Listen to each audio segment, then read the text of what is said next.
Bonjour à tous et bienvenue sur Camélico. Nous sommes le 12 septembre, donc ça fait à peine plus de 2 mois que j'ai installé les premiers plants dans la première zone de culture, puisque je les avais mis le 9 juillet. Et j'en profite pour tirer les premières conclusions de ce coup d'essai au potager. Quand j'ai fait ces premiers repiquages, j'avais uniquement la première zone de culture qui était prête à recevoir des plants, puis après des semis. Donc du coup, j'avais dans le premier quart de la zone de culture, donc voilà, en gros jusque là, tout ça là. Donc j'avais installé des plants et j'avais mis tous les plants que j'avais au même endroit, y compris les courges, les tomates, les haricots, bon, en gros ce qui prend de la place. Donc vous voyez que malgré la sécheresse et les différentes canicules, tout s'est très bien comporté et tout foisonne. Mais c'est vrai que les tomates que vous voyez là prennent énormément de place. Et d'ailleurs, comme nous n'avons pas réussi à les fixer correctement sur les tiges en métal, là, parce que tout glisse, il y a 2 branches qui se sont cassées. Donc pour l'instant, les tomates ne semblent pas mourir sur cette branche-là, mais c'est un peu dommage. Donc en parlant des tomates, nous avons ramassé les premières rouges il y a seulement 3 jours. Et vous voyez, elles commencent vraiment tout juste à mûrir, sinon tout est vert quoi. Voilà, et c'est le cas à peu près chez tout le monde dans notre coin, donc je pense que c'est parce qu'il a fait trop chaud, c'est du moins comme ça que je l'analyse. Donc la première des conclusions sur ce coup d'essai au potager, c'est que l'année prochaine il va falloir trouver un moyen d'installer les tomates pour qu'elles ne prennent pas trop de place et pour qu'elles puissent être fixées en hauteur. Ça c'est la première des conclusions. La deuxième des choses, bon ça je le savais, hein, mais ce sont les courges qui prennent énormément de place. On va y aller tout doucement. Voilà, donc on a plein de potimarrons, de butternut, etc. mais qui sont donc à l'intérieur des zones de culture et qui surtout s'étalent énormément dans les allées et vont coloniser un peu les espaces alentours. Du coup, c'est un peu difficile de passer dans les chemins sans écraser les feuilles, les tiges, etc. Donc ça c'est pareil, je pense que l'année prochaine je réserverai une zone spéciale pour les courges, en dehors des zones de culture. Voilà, on en voit plein en préparation.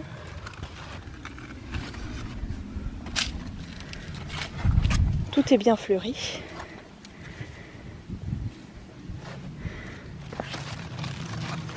Et on voit que le mulch, donc c'est un mulch assez épais, et sous le mulch, la terre est fraîche alors qu'il fait vraiment très chaud là aujourd'hui.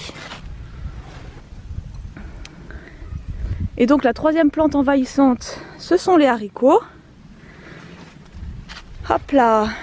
Alors il y en a certains qui sont montés sur les structures que nous avons installées, et puis d'autres, malgré nos efforts, n'ont pas voulu grimper et sont allés s'enrouler autour des courges, des choux, etc.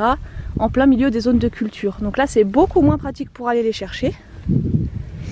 Donc les haricots c'est pareil, l'année prochaine il faudra installer des espaliers qui montent vraiment en hauteur avec de la place pour que les haricots puissent aller grimper dessus quoi.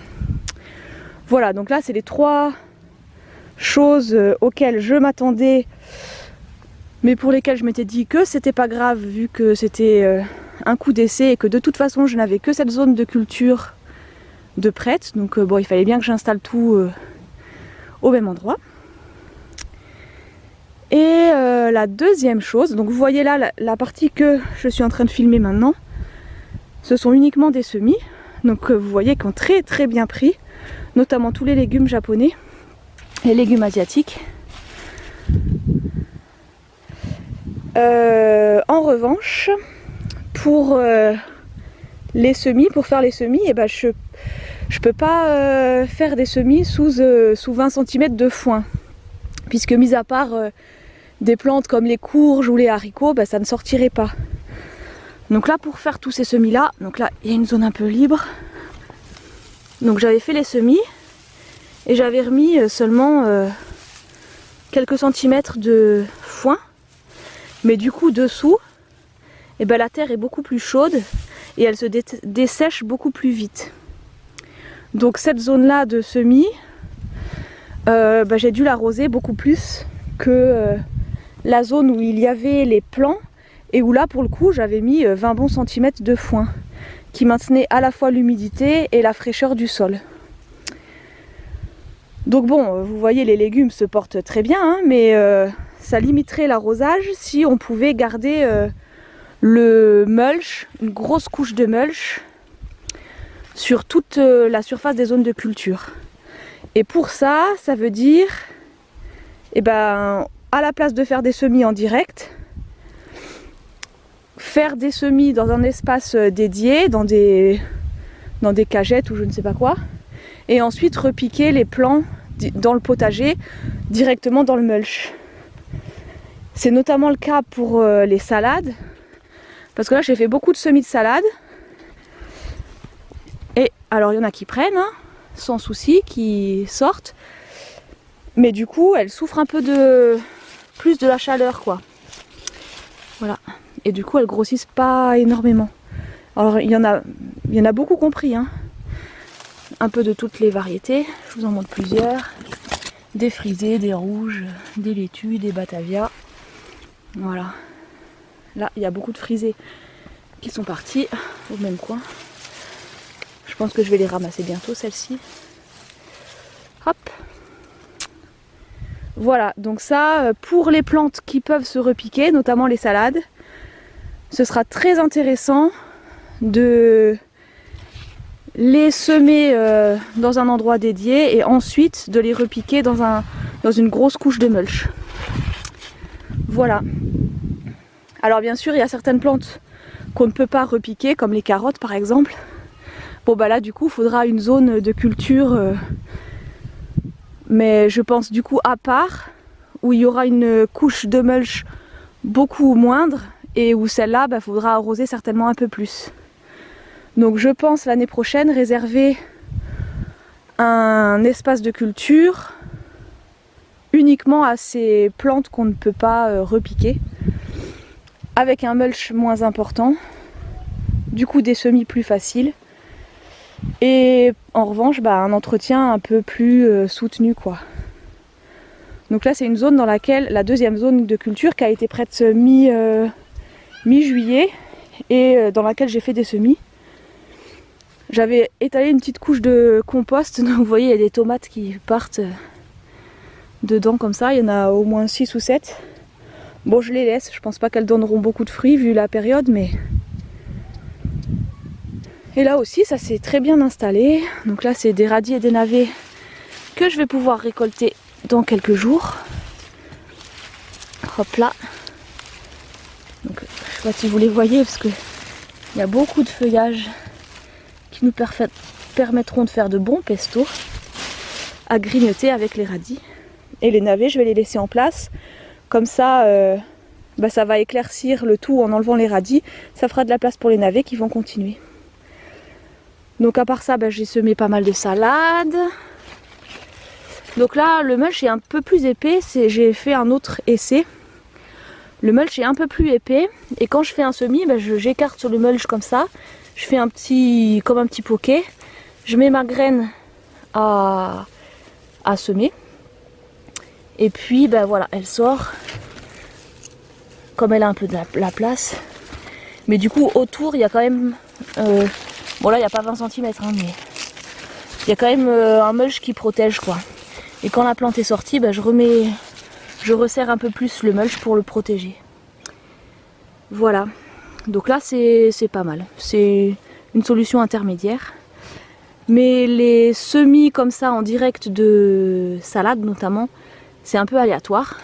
Du coup les salades j'aimerais vraiment, comme les choux d'ailleurs, les semer vraiment sur des plaques de semis ou pour pouvoir ensuite les réinstaller. Encore des tomates qui partent. Voilà pour les premières leçons de ces 2 mois de potager.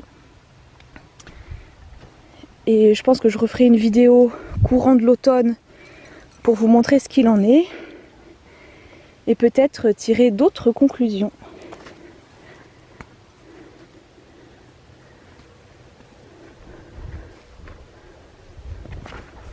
Mais enfin en tout cas nous sommes ravis déjà des récoltes que nous avons faites. Nous avons récolté beaucoup de courgettes, plus que nous ne pouvions en manger, donc j'ai fait pas mal de conserves, de bocaux, pour cet hiver. Les tomates, je vous dis, on va commencer à les récolter là maintenant. On a eu pas mal de concombres aussi, les concombres, hop, il y en a 2 qui sont en train de grandir ici. Voilà. Nous avons eu beaucoup de choux. Celui-ci par exemple, c'est un que j'avais déjà tout coupé, mais j'ai laissé le pied. Hop, j'avais récolté juste les feuilles. Et du coup, toutes les autres feuilles repartent. Donc les pieds de chou, ils donnent au moins 2 fois. Là, je vais pouvoir le récolter à nouveau. Donc on a eu beaucoup de choux, beaucoup de blettes. Il y a pas mal de betteraves que je laisse encore grossir un peu sur les zones. Encore un chou que j'avais déjà récolté, puis qui repart du coup. Là, hop là, les betteraves. Vous les voyez par là. Avec des belles côtes qu'on va pouvoir manger ou en salade ou sauter à la poêle. Là c'est un plant de courgette qui a énormément donné. Il y en a encore une qui est en train de grossir par là. Je pense qu'elle arrive à la fin celle-ci. Alors on a eu un chou-fleur qui est là, que je vais bientôt récolter aussi parce que j'ai l'impression qu'il va plus grossir. Les choux-fleurs, j'en avais planté 3 ou 4 plants. Il n'y a que celui-ci qui a donné. Bon, c'est pas un grand succès, mais ma foi, on verra l'année prochaine. On a beaucoup de courges pour cet automne en prévision. Qu'est-ce qu'on a récolté encore? Alors les haricots, il y a un plant sur lequel ils sont bientôt bons. Voilà, on en voit quelques-uns. Alors ceux-là ils sont tout fins, il y a un autre plant où ils sont plus gros. Il va falloir aller les récolter, mais justement ils poussent au milieu des courges, donc là ça va être un peu moins pratique pour les ramasser. Les salades que j'ai semées, ma foi, la plupart ont bien pris. Et elles pourront être bientôt récoltées et d'autres continuent à pousser. Et quant aux légumes asiatiques, ils ont très bien fonctionné aussi. Donc ça, on va pouvoir en manger à partir de maintenant. J'en ai déjà ramassé quelques-uns. Les autres continuent à grandir. Donc il y a des choux, de la moutarde, des grands radis d'hiver qui sont très doux. J'appréhendais un peu qu'ils soient forts, mais hop là, vous voyez, voilà ici. Et donc je consomme aussi les feuilles, hein. Ce serait dommage de s'en priver parce que du coup il y en a beaucoup, elles sont bien vertes. Donc c'est plein de calcium et de minéraux. J'en fais des pestos, voilà. En revanche, ce qui n'a pas très bien marché, je trouve, ce sont les poireaux qui grossissent pratiquement pas. Donc bon, ils étaient tout petits quand je les ai repiqués, mais là ça fait 2 mois, ils grossissent pas des masses. Les oignons que j'ai semés, il y en a quelques-uns qui sont sortis, mais c'est pareil. C'est pas un succès phénoménal. Donc voilà pour les premières conclusions.